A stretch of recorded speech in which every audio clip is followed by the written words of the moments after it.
Hey, top realized math industry, and we are going to take a look at uneven natural logarithms.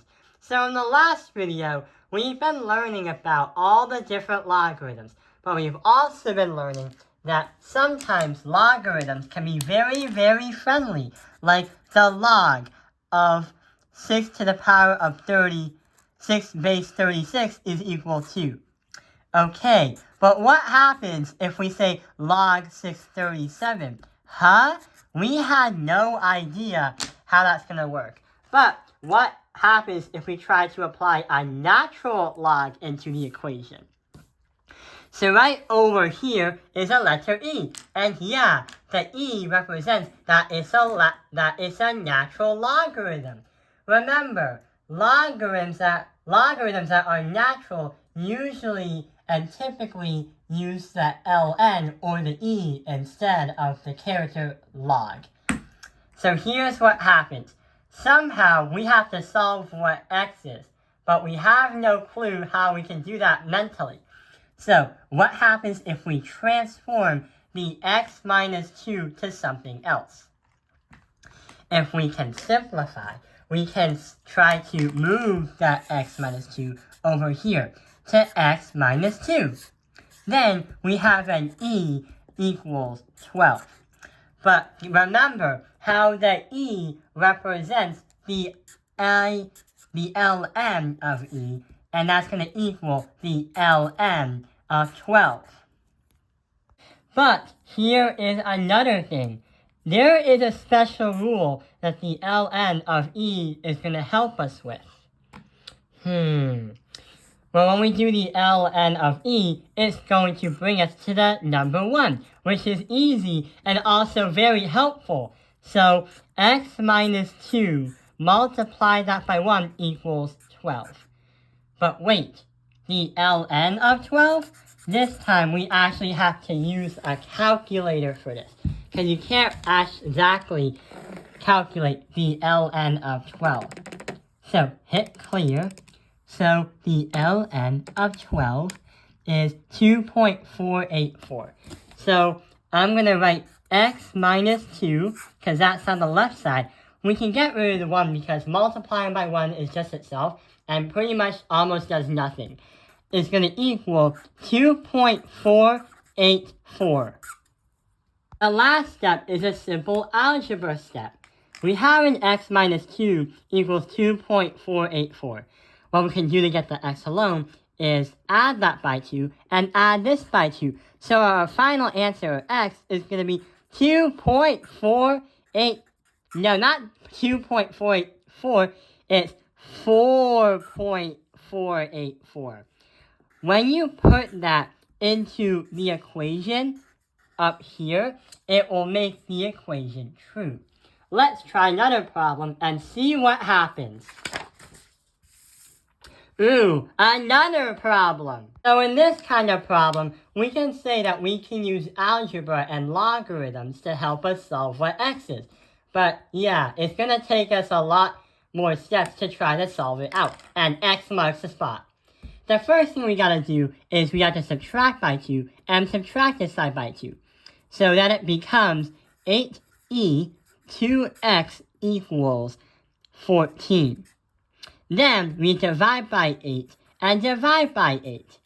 So e 2x is going to equal 14 divided by 8, you can't really do. But if I do 14 divided by 8, it's going to be 1.75.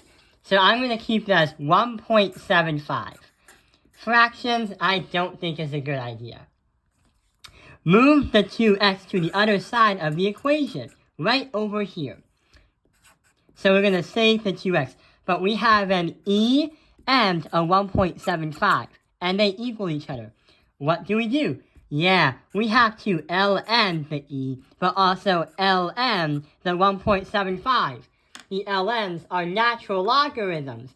So, easily enough, the ln of e is just going to equal 1, because that is going to be the general rule. ln and e are going to get into one thing. There is one example right over there that can help you get to one idea, and 1 x marks the spot. And it's going to equal the ln of 1.75. Okay, we actually have to do the ln of 1.75. When we do that, we get 0.5596. So, we can get rid of the 1 because it's just going to multiply that by just 1 itself. So, 0.5596. So, 2x equals 0.5596. Divide by 2 and divide this side by 2 to get x alone. X is going to equal divide by 2. 0.2798. 0.2798. And that is going to be the final answer and what you are going to put in for x to make the equation true. Just one more thing.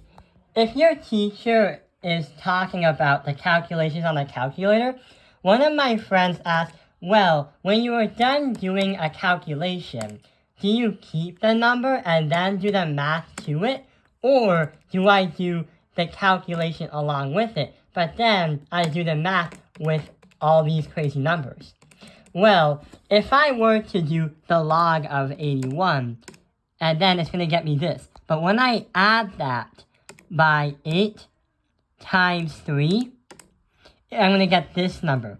But assuming I did the log of 81 again, but this time I hit clear. So I add, but instead of adding, I start all over and go 1.908, because that was the first 4 digits. If I did add by 8 times 3, then I would get a totally different number in terms of decimals. Sometimes your math teacher will be a bit more strict on what decimals you get. So it's a good idea that when you have a calculation and have it, it's a good idea to keep it as the way it is on the calculator.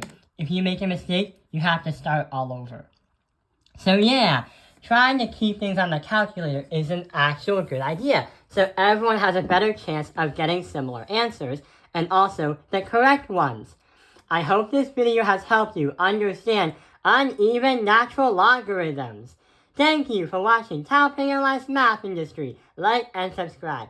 And I hope you can log onto the calculator to help you solve these problems out on your own.